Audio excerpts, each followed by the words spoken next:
Hey guys, today let me show you how to do one of my favorite ab exercises. We're going to do cable crunches.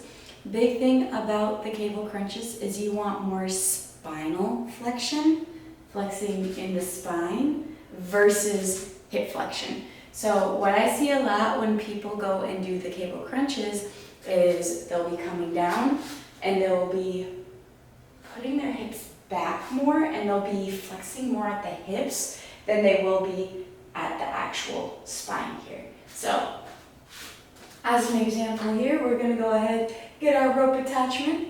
We'll be coming down from here.